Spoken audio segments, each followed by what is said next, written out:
हाय सांग मैंने जय जगन्नाथ। आज आम बनवा मिसल पाव जोटा कि महाराष्ट्र फेमस खाइबा। देखंतु मुझे कौन कौन इनग्रेडिएंट्स नहीं चॉप्ड ओनियन नहीं आउ लंका गुंड नहीं कलर लंका गुंड नहीं धनिया गुंड chopped green chilli coriander ginger garlic paste आ क्यूमिन आउ एट्रे नहीं हिंग। देखंतु मु मुग डालीटा को प्रथमे राति पूरा ओवरनाइट सोक कर देती से मोर गजा पड़ी आसी। तापर देखंतु मु आउ कौन कौन इनग्रेडिएंट्स नहीं कोकोनट पेस्ट टमाटोस प्यूरी। तापर मुझे जो मुग डालटा केमी सिझाऊँगी आपण मैंने देखंतु प्रथमे गोटे प्रेसर नहीं जिवे से मुग डाल नहीं जिवे नहीं सारा पर आपण से ऐड करेंगे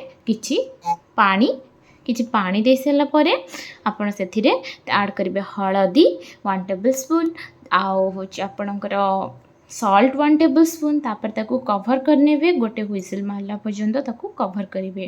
तापर एपटे आमर मुग डालटा सिझु था आम सेपटे चलतु बनवा मिसल बनवाई। प्रथम गोटे पान को गरम करेंगे गरम कर सारा पर से किसी तेल पकेबे तेल गरम हो सारापर आपण जो क्यूमिन पकेबे तापर पकेबे किछि सोरिष माने मस्टर्ड। तापर किछि आपणकर जो चॉप्ड ओनियन अच्छी ताको पकेबे पकई सारा पर भल भाव फ्राए करेंगे।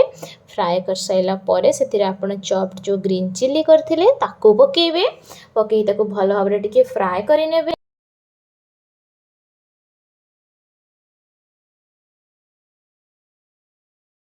तापर आपण से ऐड करेंगे जिंजर आ गार्लिक जो पेस्ट आपण बनई थे। देखंतु जिंजर गार्लिक पेस्ट ऐड मु कर देछि कर सारा पर से आपण ऐड करेंगे टर्मेरिक 1 टेबल स्पून देगी मिर्च माने कलर लंका गुंड 1 table spoon coriander powder 1 table spoon red chilli powder भी ऐड करेंगे हिंग भी और क्यूमिन पाउडर भी सब 1 टेबल स्पून ऐड करेंगे। ऐड कर सारा पर ताके भल भाव फ्राए करेंगे कर सारा पर से किछि वाटर ऐड करेंगे। ऐड करके कंसिस्टेंसी भल आने किछि पानी ऐड करेंगे। ऐड कर सारा पर टिके मिक्स करने कर नहीं सारा पर ताकू कुक्ड हवाई आपण कवर करके 5 ରୁ 10 मिनिट्स पर्यंत कवर करके ताकू कुक्ड करेंगे। तापर देखंतु मसलाटी मोर रेडी हो जाए। तापर मु पकाउछि से टमाटो प्यूरी पकईकि ताकू पुणी आउ थे टिके भल भाव कषि नेबी कषि नहीं सारा तापर ताकू आपण टिके कवर करेंगे। कवर कर सारा पर 5 ରୁ 10 मिनिट कवर करने कवर कर सारा पर तले खोलिबे आपण माने देखि पारथुबे एठी केमती तेल आ मसला अलग हो जाइछि। तो एबे हमर मसलाटी रेडी हो जाइछि पूरा भल भाव। तापर म ऐड करिबी कोकोनट पेस्ट ऐड कली देखंतु कोकोनट पेस्ट ऐड कर सारा पर ताकू भल भाव मु मिसई देवी मसला सहित मिसई सारा पर ताकू मध्य मु 5 ରୁ 10 मिनिट्स पर्यंत कवर करनेबी। कवर कर सारा पर ताकू खोली देखंतु खोलला पर देखंतु मोर पूरा पूरी मसलाटी पूरा ग्रेवी केते बढ़िया से हो जाइछि।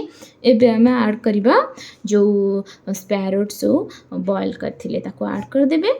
ऐड कर सारा पर से टिके जो आपण बॉयल कला बेले जो पानी देइथिबे सेही पानी ही देदेबे नल आपण जदि चाहिबे गरम पानी करके मध्य देई परिबे।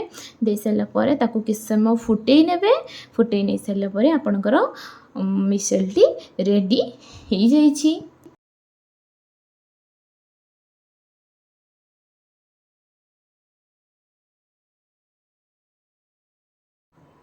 देखंतु मोर मिसलटी एबे पूरा पूरी रेडी हो जाइछि। बेसी समय फुटेबेनी फुटेले पूरा मिसी जीवो तार मुग सबू। तापर मु एपटे प्रस्तुत करछि पाव पई आपण हॉट पैन नेबे सेतिरे आपण घियो भी नै परिबे ऑयल भी नै परिबे। मु घियो खाएनी सेति मु ऑयल रे करथिली। देखंतु तापर आपण प्लेट रे एमिति ताकू सर्व करिवे। किछिटा नहीं जिबे तार ग्रेवी ये नहीं जिबे जो मिसेल नहीं सारा पर आप किछटा बुंदी नेबे आ किछटा सेव नेबे आ एटा बहुत ही राग से आप किछटा दही भी खाइबे चाष तो आपण भल। तो देखंतु मु तापर सेव पकाउछि एवं बुंदी भी पकाउछि पकई सारा पर तापर तार जो झोलटा अछि सेटा टिके पकेबी ताकू गार्निशिंग करया पे पकई सारा पर आपण जो काटी थिबे जो चॉप्ड कोरिएंडर से ताकू पकेबे पकई सारा पर एबे हमर पूरा पूरी रेडी हो जाइछि खाइबा पे मिसेल पाव। जदि आपको मो वीडियोटी भल लगी तो लाइक शेयर एंड सब्सक्राइब करंतु।